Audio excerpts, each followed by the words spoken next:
Hello there, welcome back to the channel. I hope you are well and have had a good week. So why is Henry Cat sat there on my windowsill in a somewhat unusual stance? He's trying to look innocent, but he's actually been caught in the act, headed towards the butter dish.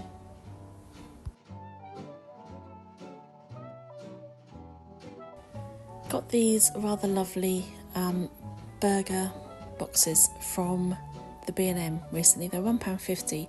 I can't resist a burger box, and I found this spicy ketchup in our local co-op and it's actually really good.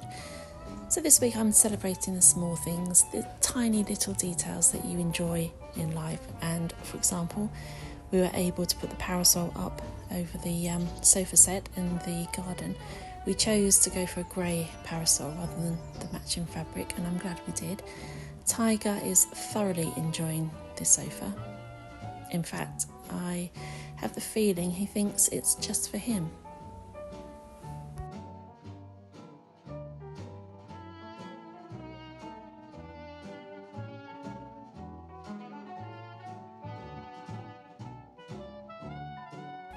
A new book. I've wanted this book for a while.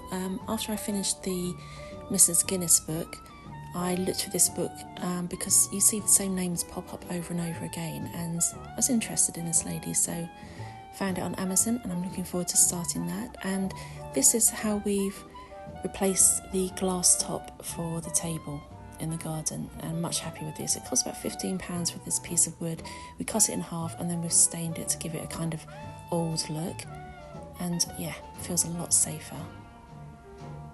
And of course the sofa's covered up again because we've had quite a bit of rain this week, which my garden is loving. You can see the pea shoots at the back there, and these are pumpkin flowers, so I'm giving nature a helping hand here. So this is something the bees do for you really, but I don't know what you call this, pollinating the flowers. You just get a brush and you just go backwards and forwards to flowers to make sure the pollen goes where it's meant to go. I'm not sure, clearly not a scientist, clearly not a gardener, but I try to remember to do this. And I just do it a few times, and hopefully it will result in a pumpkin or two. So you can kind of see, it won't focus, but there's a little bit of yellow residue on that brush. So I just have to make sure I do that, but everything's looking quite good. We've already started to eat the lettuce and tomatoes, sweet corn, the herbs, everything. Looking really good out there. Also looking good is this breakfast that I made. Mushrooms on toast. I just sliced up some mushrooms and fried in butter with thyme, and then fried an egg. Absolutely yummy.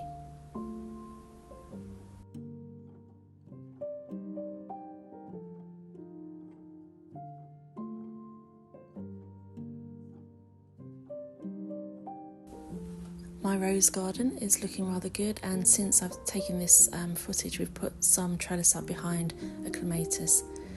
I've picked roses and jasmine from the garden. I'll link this recipe below. I've had it on my phone for a while. It's asparagus with a creme fraiche and parmesan sauce.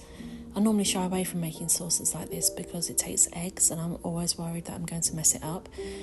On their recipe they decorated it with borage flowers, or as I like to call it, borage, but mine's not ready yet, so I had some flowers on my thyme and I used that instead, and it just looks lovely and it tasted really good, so I would make that again. And I've tried to make time this week to enjoy the small details of life. So when the weather was not too cold and not too rainy, I sat outside with a cup of tea or coffee and just enjoyed the garden. Now this necklace, I was going to buy this, but it's a 5-strand pearl necklace with a brooch, and I thought it's a bit much. I much prefer the Duchess of Argyle's pearls you see here. Google her to see her pearls. Enjoy the scandal that goes with her. So she was my inspiration. I've made jewellery quite a few times before. I always have a stash of beads and other bits and pieces needed. So these are Sadie made necklaces. I've made these, they're quite old, and I quite enjoy making jewellery. I'm not very good at it, and I don't really know what I'm doing, but I'll give it a try. And I always keep old jewellery that I don't wear anymore, like these bracelets which came from Primark years ago. They've broken and I've fixed them, or I've just dismantled them to use the pearls elsewhere. And it's something that I enjoy to do from time to time. So I've done all my bits and pieces this particular day. I'm watching my own video there. Lovely. And these are more of my necklaces that I've made, that I was just looking at to see really how I'd finish them off, because I never know how to finish off the necklaces and I always worry that they're going to break. So I was trying to see what I'd done there. This is a shop bought necklace, but I made it different by adding the brooch that I'd got in the sale in Debenhams one year, and I love that brooch. This is a 3-strand pearl necklace, but they're too long to go with my dress, so that's why I can't wear this one. But look how lovely is that brooch. And that's a really nice way to make a necklace just pretty and different to everybody else. Just add a nice brooch on it, just clip it on.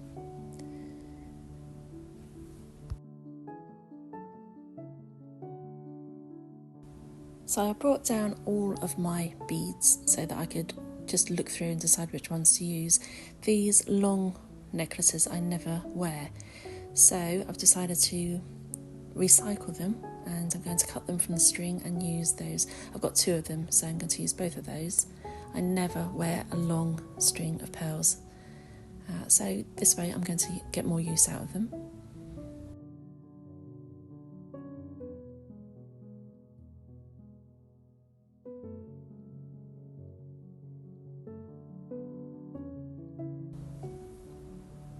Over the years I've bought or sourced lots of beads of different kinds and colours, and some I probably won't ever use, like that coral colour. I can't see myself using those, but I got them anyway.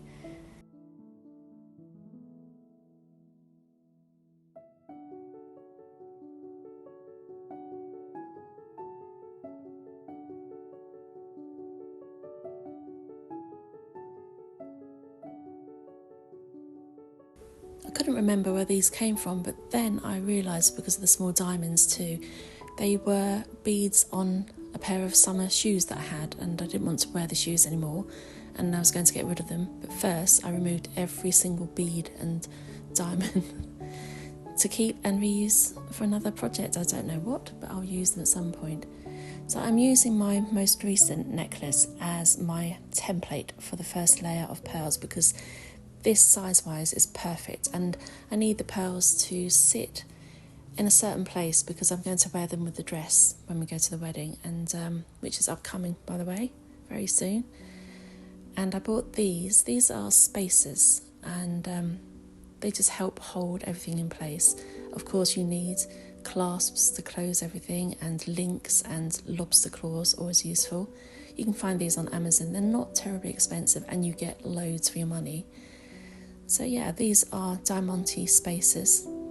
I got 3 hold spacers because I want to make a 3-string pearl necklace. I'm literally making things up as I go along. I have no real plan for this. And I also bought this to close the necklace. So it's just a lobster claw closure, but it's got the diamante bars each side with 3 holes, and I need that. So let's get started. First thing to do is to remove the pearls from the thread, and also decide what kind of thread I'm going to use. So this one is an inflexible clear thread, so it's not going to move, and these 2 are elasticated. So I had to decide. You can see I got that one from the range for 60p, and that one came from Amazon, and this one, I can't remember where I got that from. I've had that for a very long time.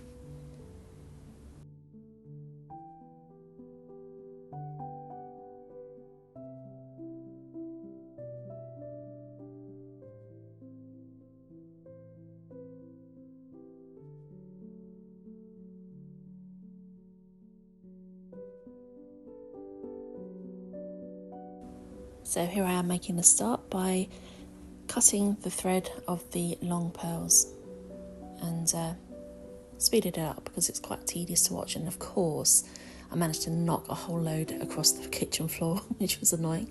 And this is the start. So yeah, like I say, I have no idea what I'm doing, and I'm literally making it up as I go along. I'm going to put another spacer there, and I've gone for the non-elasticated thread. And when I say elasticated, it just means it's got more of a give. It just moves slightly. This one doesn't move at all, and I prefer it. So I made a start and then immediately decided I didn't like how I'd done it, so I had to take the whole lot off and start again. And I'm using a needle, so I've done it like you would if you were going to sew, because that's just easier to get the thread through the beads.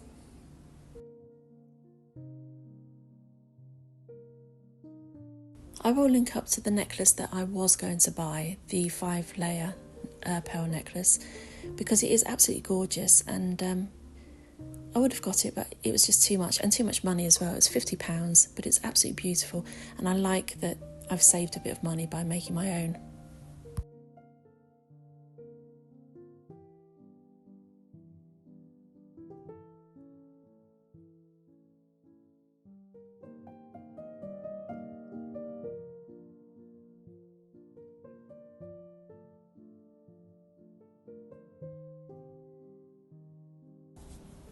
This is the end result, and I really like it. I didn't want the pearls to sit in 3 perfect rows. I wanted one of them to kind of droop and overlap a bit. And as you can see, the smaller pearls that I've used towards the end are a slightly different colour to the others, but I don't mind that. And actually I really do like how this has turned out. I'm quite happy with it. I always worry about how you finish off a necklace, because who wants it to break and for the pearls to scatter everywhere when you're wearing it. But I've added glue underneath the clasps, so hopefully there won't be any issues. And I've just shown it on this, actually it's a box that contains spoons because I like the fabric. I thought it made it look quite luxurious. But yeah, give it a go, try making your own jewellery. As I say, I'm not giving you a tutorial because I don't know what I'm doing, but give it a try, it's good fun. And of course we've had a birthday this week too. Violet has turned 19, and never discount the goodies they have in supermarkets. These are great. These cake toppers were £1 each, and the light up numbers were £5 each. And I found this too. I believe this was £2 or £2.50, and you can just select the letters you need to make up a birthday banner. So good, so inexpensive, because I didn't want to do a balloon arch this year. I just couldn't face it, quite frankly. There's just been quite a lot going on, and that takes a lot of time. So Asda, goodbyes, and I'm looking forward to getting back to normal after all the wedding and birthdays, and of course Father's Day, and carrying on with some decorating things around the house. Now I've got my eye on this wallpaper. Haven't actually told Bill yet or shown him. I've kept that quiet for a couple of months, but look how lovely it goes with the brown velvet curtains, which I love, and I'm never going to get rid of my curtains. And we've had this floral wallpaper up for about 13 years now, and I love it. It's just a B&Q one. It didn't cost a lot, and I do love it, but I'm ready for a change. And I want to keep the green of the walls, but I love how this wallpaper goes with the green. The green is showing really washed out. It's much darker than this in real life. It's ball green from Farrow and Ball. And I'm looking forward to doing a few bits around the house. We've got the hall to finish off, pictures to put up. Yeah, it'd be nice. So we popped into Waitrose early in the week to get Violet a birthday cake, and I found a couple of reduced items. I did not buy that coriander. Did you see the state of it? Shocking that they were trying to sell it like that. So they are pistachio lint chocolates, framed because I need a lot, and I haven't seen this in Waitrose before, but for £1.59, a trio of mint, fabulous. I've put that in a pot. And I needed some naan breads, and I found those. So it wasn't a big shop, but I was quite happy to find a few yellow stickers, not the coriander though. More rain. I don't mind. Rain in June is perfect, if you ask me. You can just about see the trellis that we've put up there for the clematis behind my rose garden. And here I'm just sat on the porch, or under the porch rather, and watching the rain with a cup of tea. So this is how I use those bits and pieces from Asda. I also found the star backdrop garland from the B&M. That was £2.50, and I've just attached it over the island with the light up numbers in front. This is how I attached the garlands. I've used actually my jewellery thread, the elasticated one, just stretched it across and then folded over the star, I don't know what you call it, backdrop I suppose, and then pinned it in place. I didn't want to put a load of drawing pins in my ceiling, so I've kind of pushed them at the top of the fixtures there, and that worked a treat. And also weekly shop, so some flowers that I got reduced, £2.99, not bad at all. And we have the backdrop of Violet's birthday celebrations here while I do this. So I've got some more of these prawn toast because they are delicious. Some carrots, going to have those on Sunday.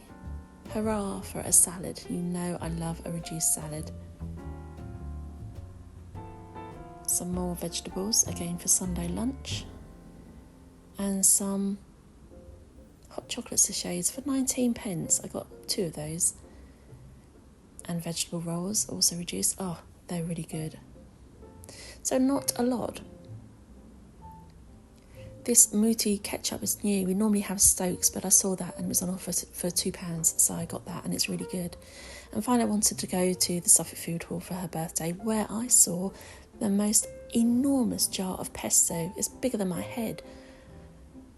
I'd never get through all of that, and I love pesto. And she wanted to have lunch at, of course, the Butt and Oyster.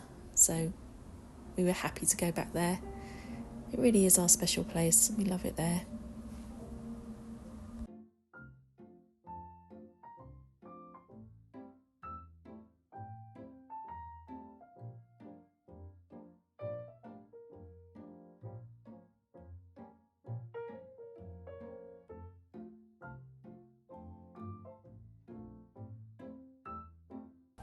Back home and to Violet's cake. So I don't know why she wanted some sort of seashore theme this year, so I found this cake and of course candles and a sparkler fountain. So thank you for watching. There won't be a video next Sunday. I'm going to be a bit busy, so it's going to be late, probably Monday or Tuesday, so just bear with me. And in the meantime, I wish you a lovely week. Thank you very much for taking the time to watch this video. It's very much appreciated. And I'll see you again soon.